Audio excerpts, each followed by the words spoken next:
श्री शिव महापुराण शतरुद्र संहिता अथ द्विचत्वारिंशोऽध्यायः। भगवान शिव के द्वादश ज्योतिर्लिंग रूप अवतारों का वर्णन। नंदीश्वर उवाच अवताराय शरणं विभोर्द्वादश प्रमितान् परान् ज्योतिर्लिंग स्वरूपान् वै नानोक्तिकारकान् मुने। नंदीश्वर जी बोले, हे सनत कुमार, हे मुने, अब अनेक प्रकार की लीला करने वाले परमात्मा शिव जी के ज्योतिर्लिंग रूप द्वादश संख्यक अवतारों को सुनिए।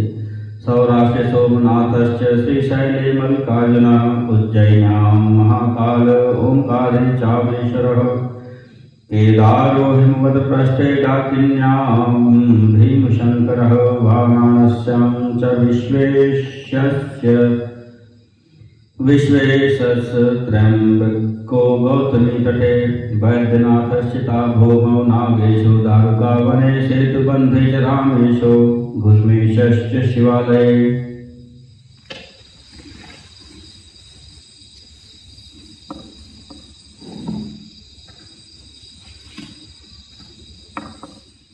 सौराष्ट्र में सोमनाथ, श्रीशैल पर मल्लिकार्जुन, उज्जैनी में महाकाल, ओंकार में अमरेश्वर, हिमालय पर केदारेश्वर, डाकिनी में भीमशंकर, काशी में विश्वनाथ, गौतमी तट पर त्र्यंबकेश्वर, चिताभूमि में वैद्यनाथ, दारुकावन में नागेश्वर, सेतुबंध में रामेश्वर एवं शिवालय में घुष्मेश्वर। ये 12 शिव के ज्योतिर्लिंग स्वरूप अवतार हैं। अवतारद्वाश दशक में तच्छंभो परात्मनः सर्वानंदकरं पुंसां दर्शनात् स्पर्शनान् मुने। हे मुने, ये परमात्मा शिव के 12 ज्योतिर्लिंग अवतार दर्शन तथा स्पर्श से पुरुषों का कल्याण करने वाले हैं। तत्रादय सोमनाथो हि चंद्र दुख क्षयंकरः क्षय कुष्ठादिरोगाणां नाशकः पूजनान् मुने। शिवावतारः सोमेशो लिंगरूपेण संस्थितः सौराष्ट्रे शुभदेशे च शशिना पूजितः पुरा। इन 12 ज्योतिर्लिंगों में प्रथम सोमनाथ नामक ज्योतिर्लिंग चंद्रमा के दुख का नाश करने वाला है। उसके पूजन से क्षय और कुष्ठ आदि रोगों का विनाश होता है। यह सोमेश नामक शिवावतार सुंदर सौराष्ट्र देश में लिंग रूप से स्थित है। पूर्व काल में चंद्रमा ने इसकी पूजा की थी। चंद्रकुंडम च तत्रैव सर्व पाप विनाशकं तत्र स्नात्वा नरो धीमान् सर्वरोगैः प्रमुच्यते। वहीं पर चंद्रकुंड है जो समस्त पापों का नाश करने वाला है। बुद्धिमान पुरुष वहां स्नान करने मात्र से सभी प्रकार के रोगों से छुटकारा पा जाता है। सोमेश्वरं महालिंगं शिवस्य परमात्मकं दृष्ट्वा प्रमुच्यते पापाद भुक्तिं मुक्तिं च विन्दति। शिव जी के परमात्मा स्वरूप महालिंग सोमेश्वर का दर्शन करने से मनुष्य पापों से मुक्त हो जाता है और भोग तथा मोक्ष प्राप्त करता है। मल्लिकार्जुन संगश्चावतारः शंकरस्य वै द्वितीयः श्रीगिरौ तात भक्ताभीष्ट फलप्रदः संस्तुतो लिंगरूपेण सुतदर्शन हेतुतः गतस्तत्र महाप्रीत्या स शिव स्वगृहमुने। हे तात, शिव का मल्लिकार्जुन नामक दूसरा शिव अवतार श्रीशैल पर हुआ था जो भक्तों को मनोवांछित फल प्रदान करता है। हे मुने, वे भगवान शिव कैलाश पर्वत से पुत्र कार्तिकेय को देखने के लिए अत्यंत प्रीतिपूर्वक श्रीशैल पर गए और वहां लिंग रूप से भक्तों के द्वारा संस्तुत हुए। ज्योतिर्लिंगम द्वितीयं तद्दर्शनात् पूजनान् मुने महाशुभकरं चान्ते मुक्तिदं नात्र संशयः। हे मुने, उस द्वितीय ज्योतिर्लिंग की पूजा करने से महान सुख की प्राप्ति होती है और अंत समय में वह निसंदेह मुक्ति प्रदान करता है। महाकालाभिधस्तावतारः शंकरस्य वै उज्जयिन्यां नगर्यां च बभूव स्वजनावनः दूषणाख्यासुरं यस्तु वेदधर्म प्रमर्दकम् उज्जयिन्यां गतं विप्रद वेशिनं सर्वनाशनं वेदविप्रसुतध्यातो हुंकारेणैव सदृतं भस्मसात् कृतस्वांस्तं च रत्नमालनिवासिनं। हे तात, शिव जी का तीसरा महाकाल नामक अवतार उज्जैनी में अपने भक्तों की रक्षा के लिए हुआ था। पूर्व काल में रत्नमाला नामक स्थान पर निवास करने वाला वेदोक्त धर्म का विध्वंसक सर्वनाशक ब्राह्मण द्वेषी दूषक नामक असुर उज्जैनी गया। तब वेद नामक ब्राह्मण के पुत्र ने शिव जी का ध्यान किया। तब प्रकट हुए उन शिव जी ने उस असुर को हुंकार मात्र से उसी समय भस्म कर दिया था। तम हत्वा स महाकालो ज्योतिर्लिंग स्वरूपतः देवैः स प्रार्थितो तिष्ठत् स्वभक्त परिपालकः। महाकालाः वयं लिंगं दृष्ट्वाभ्यर्च्य प्रयत्नतः सर्वान् कामान् वाप्नोति लभते परतो गतिम्।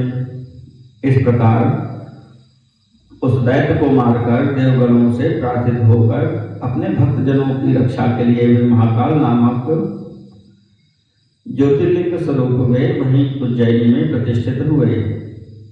उस महाकाल नामक ज्योतिर्लिंग के दर्शन तथा यत्न पूर्वक पूजन से सभी कामनाएं सिद्ध हो जाती हैं और अंत में उत्तम गति की प्राप्ति होती है।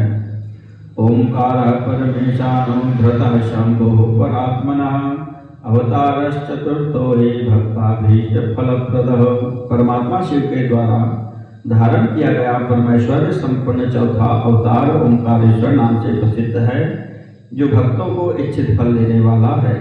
विधिना स्थापितो भक्त्या स्वलिंगात् पार्थिवान् मुने प्रादुर्भूतो महादेवो विंध्य काम प्रपूरकः। विंध्य के द्वारा भक्ति भाव से विधि पूर्वक पार्थिव लिंग स्थापित किया गया, जिससे विंध्य की कामनाओं को पूर्ण करने वाले वे महादेव आविर्भूत हुए। देवैसं प्रार्थितस्तत्र द्विधा रूपेण संस्थितः भुक्ति मुक्ति प्रदो लिंग रूपो वै भक्त वत्सलः। देवगणों के द्वारा प्रार्थना किए जाने पर शिव जी वहां दो रूपों से में स्थित हो गए। हे मुनीश्वर, लिंग रूप से स्थित हुए वे भक्तों पर कृपा करने वाले और भोग तथा मोक्ष देने वाले हैं। प्रणवे चैव चोंकार नामासि लिंगमुत्तमं परमेश्वर नामासीत पार्थिवश्च मुनीश्वर भक्ताभीष्ट प्रदो गेयो योपि दृष्टोर्चितो मुने ज्योतिर्लिंगे महादेव्ये वर्णिते ते महामुने।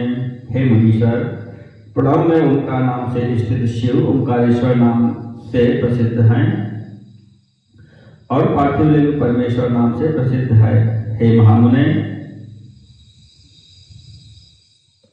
इनके दर्शन तथा पूजन करने से भक्तों को अभीष्ट फल की प्राप्ति होती है। इस प्रकार मैंने आपसे चतुर्थ स्थानीय ओंकारेश्वर तथा परमेश्वर ज्योतिर्लिंगों का वर्णन किया। केदारेशोऽवतारस्तु पंचमः परमः शिवः ज्योतिर्लिंग स्वरूपेण केदारे संस्थितः स च नरनारायणाख्यो यावतारो हरिर्मुने तत्प्रार्थिता शिवस्तस्थैः केदारे हिमभूधरे। परम शिव का पांचवा अवतार केदारेश नाम वाला है। यह ज्योतिर्लिंग रूप से केदार क्षेत्र में स्थित है। हे मुने, विष्णु के जो नर नारायण नामक अवतार हैं, उनके द्वारा तथा वहां के निवासियों द्वारा प्रार्थना किए जाने पर वे शिव हिमालय के केदार नामक स्थान पर स्थित हुए। ताभ्यां च पूजितो नित्यं केदारेश्वर संज्ञकः भक्ताभीष्टप्रदः शंभुर्दर्शनादपि।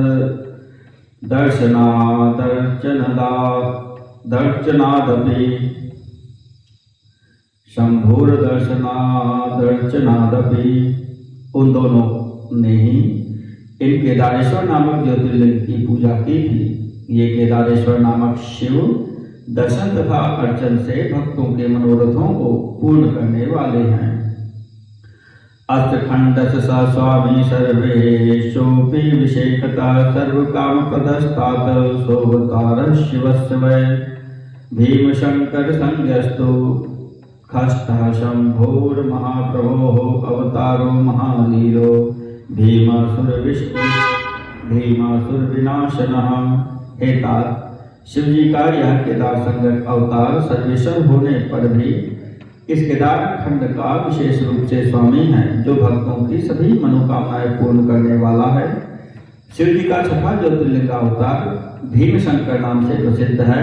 यह अवतार महालीला करने वाला है और भीम नामक असुर का विनाशक है। सुदक्षिणाभिधम भक्तम कामरूपेशरम नृपम योररक्षाद्भुतम हत्वासुरम तम भक्त दुःखदम। इन्हीं भीमशंकर ने भक्तों को दुख देने वाले भीम नामक अद्भुत दैत्य को मारकर कामरूप देश के सुदक्षिण नामक भक्त राजा की रक्षा की थी। भीमशंकर नामा सदाकिन्यां संस्थितः स्वयं ज्योतिर्लिंग स्वरूपेण प्रार्थितस्तेन शंकरः। इसलिए वे राजा द्वारा प्रार्थना किए जाने पर भीमशंकर नामक ज्योतिर्लिंग के रूप से उस डाकिनी नामक स्थान में स्वयं प्रतिष्ठित हुए। विश्वेश्वरावतारस्तु काशं जातो हि सप्तमः सर्वब्रह्मांड रूपश्च भुक्ति मुक्ति प्रदो मुने। हे मुने, शिव जी का सातवां विश्वेश्वर नामक अवतार काशी में हुआ, जो समस्त ब्रह्मांड का स्वरूप है एवं भोग तथा मोक्ष को देने वाला है। पूजितः सर्वदेवैश्च भक्ता विष्णुवादिभिः सदा कैलासपतिना चापि भैरवेणापि नित्यशः। विष्णुवादी समस्त देवों ने इस विश्वेश्वर ज्योतिर्लिंग का पूजन किया और कैलाशपति भैरव तो इनकी नित्य ही पूजा करते हैं। ज्योतिर्लिंग स्वरूपेण संस्थितस्तत्र मुक्तिदः स्वयं सिद्ध स्वरूपो हि तथा स्वपुरुषः प्रभुः। स्वयं सिद्ध स्वरूप ये प्रभु अपनी काशीपुरी में ज्योतिर्लिंग रूप से विराजमान हैं तथा मुमुक्षुओं को वहां पर मुक्ति प्रदान कर रहे हैं। काशी विश्वेशयोर्भक्त्या तन्नाम जपकारकाः निर्लिप्ता कर्मभिर्नित्यं कैवल्य पदभागिनः। जो लोग भक्तिपूर्वक काशी तथा विश्वेश्वर के नाम का निरंतर जप करते हैं, वे कर्मों से सर्वदा निर्लिप्त रहकर कैवल्य पद के भागी होते हैं। त्र्यंबकाख्योऽवतारो यः सोष्टमो गौतमी तटे प्रार्थितो गौतमेनाविर्बभूव शशिमौलिनः। गौतमस्य प्रार्थनया ज्योतिर्लिंग स्वरूपतः स्थितस्तत्राचलः प्रीत्या तन्मुने प्रीति कामया। शिव जी का त्र्यंबक नामक छठवां अवतार। शिव जी का त्र्यंबक नामक आठवां अवतार महर्षि गौतम के द्वारा प्रार्थना किए जाने पर गौतमी के तट पर हुआ और महर्षि गौतम द्वारा प्रार्थना किए जाने पर वहीं पर उनकी प्रसन्नता के लिए शिव जी ज्योतिर्लिंग स्वरूप से अचल होकर प्रेम पूर्वक प्रतिष्ठित हो गए। तस्य संदर्शनात् स्पर्शादर्चनाच्च महेशितुः सर्वे कामाः प्रसिद्ध्यन्ति ततो मुक्तिर्भवेदहो। उन महेश्वर के दर्शन, स्पर्श एवं अर्चन से सभी कामनाएं पूर्ण होती हैं और अंत में मुक्ति हो जाती है। यह आश्चर्यकारी है। शिवानुग्रहतस्तत्र गंगा नाम्ना तु गौतमी संस्थिता गौतम प्रीत्या पावनी शंकर प्रिया। शिव के अनुग्रह से वहीं पर गौतम के प्रीतिवश पवित्र करने वाली शिवप्रिया गंगा गौतमी नाम से स्थित हैं। वैद्यनाथावतारो हि नवमस्तत्र कीर्तितः आविर्भूतो रावणार्थं बहुलीलाकरः प्रभुः। तदा नयनरूपं हि व्याजं कृत्वा महेश्वरः ज्योतिर्लिङ्गस्वरूपेण चिता भूमौ प्रतिष्ठितः। शिव जी का नौवां ज्योतिर्लिंग अवतार वैद्यनाथेश्वर नाम से प्रसिद्ध है। नाना विधि लीलाएं करने वाले वे प्रभु रावण के निमित्त प्रकट हुए थे। भगवान महेश्वर रावण के द्वारा लाए जाने के बहाने चिता भूमि में ज्योतिर्लिंग स्वरूप से प्रतिष्ठित हो गए। वैद्यनाथेश्वरो नामना प्रसिद्धो भूजगत्त्रये दर्शनात् पूजनात् भक्त्या मुक्ति प्रदः सहि। यह ज्योतिर्लिंग वैद्यनाथेश्वर नाम से तीनों लोकों में प्रसिद्ध हुआ। भक्ति पूर्वक दर्शन और पूजन करने से निश्चय ही यह भोग तथा मोक्ष देने वाला है। वैद्यनाथेश्वर शिव महात्म्यम् अनुशासनम् पठतां शृण्वतां चापि भुक्ति मुक्ति प्रदं मुने। नागेश्वरावतारस्तु दशमः परिकीर्तितः आविर्भूतः भक्तार्थं दुष्टानां दण्डदः सदा। हे मुने, वैद्यनाथेश्वर शिव के महात्म रूप शास्त्र को पढ़ने तथा सुनने वालों को भोग तथा मोक्ष दोनों प्राप्त होता है। और शिव जी का 10वां अवतार नागेश्वर नाम वाला कहा गया है, जो भक्तों की रक्षा के लिए आविर्भूत हुआ और सर्वदा दुष्टों का दमन करता रहता है। हत्वा दारुकनामानं राक्षसं धर्मघातकं स्वभक्तं वैश्यनाथं च प्रारक्षत्सु प्रियाभिधम्। लोकानाम् उपकारार्थं ज्योतिर्लिङ्गस्वरूपधृक् सन्तस्थौ साम्बिकः शम्भुर्बहुलीलाकरः परः। धर्मनाशक दारुक नामक राक्षस को मारकर शिव जी ने वैश्यों के स्वामी सुप्री नामक अपने भक्त की रक्षा की थी। नाना प्रकार की लीला करने वाले वे परमात्मा सांब सदाशिव लोगों का कल्याण करने के लिए ज्योतिर्लिंग स्वरूप धारण कर नागेश्वर नाम से वहीं पर स्थित हो गए। तद्दृष्ट्वा शिवलिंगम तो मुने नागेश्वराभिधं विनश्यन्ति द्रुतं चार्च्य महापातकराशयः। रामेश्वरावतारस्तु शिवस्यैकादशः स्मृतः रामचंद्र प्रियकरो राम संस्थापितो मुने।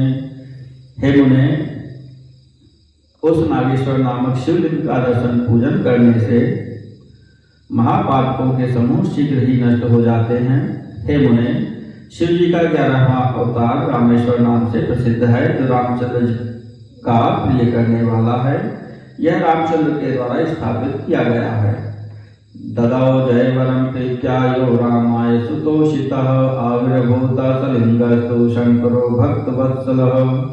ज्योतिर्लिंग स्वरूप से आविर्भूत हुए उन भक्तवत्सल भगवान रामेश्वर ने ही रामचंद्र के द्वारा संतुष्ट किए जाने पर उनको विजय का वरदान दिया था।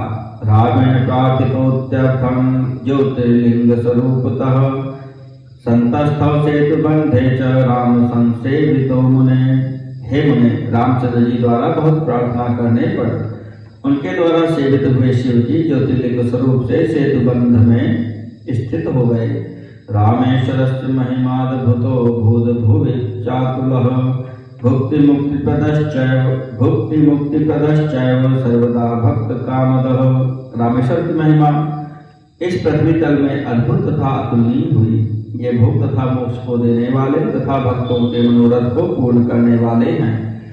तम च गंगाजलेनैव स्नापयिष्यति यो नरः रामेश्वरं च सद्भक्त्या स जीवन मुक्त एव हि। जो मनुष्य रामेश्वर को उत्तम भक्ति पूर्वक गंगा जल से स्नान कराता है वह जीवन मुक्त हो जाता है। ए भुक्त्वा किलान भोगान देवता दुर्लभानपि अतः प्राप्य परम ज्ञानम कैवल्यम मोक्षमाप्नुयात्। वह श्लोक में देवताओं के लिए भी दुर्लभ सभी प्रकार के सुखों का उपभोग कर अंत में उत्तम ज्ञान प्राप्त कर कैवल्य मोक्ष प्राप्त करता है। घोषमेश्वरावतारस्तु द्वादश शंकरस्य नाना लीला करो घोषमानंदो भक्तवत्सलः। शिव जी का 12वां अवतार घोषमेश्वर नाम से प्रसिद्ध है, जो भक्तों पर कृपा करने वाला, अनेक विधि लीला करने वाला तथा घोषमा को आनंद देने वाला है। दक्षिणस्यां दिशि मुने देवशैल समीपतः आविर्बभूव सरसी घोषमा प्रियकरः प्रभु। हे मुने, दक्षिण दिशा में देवशैल के समीप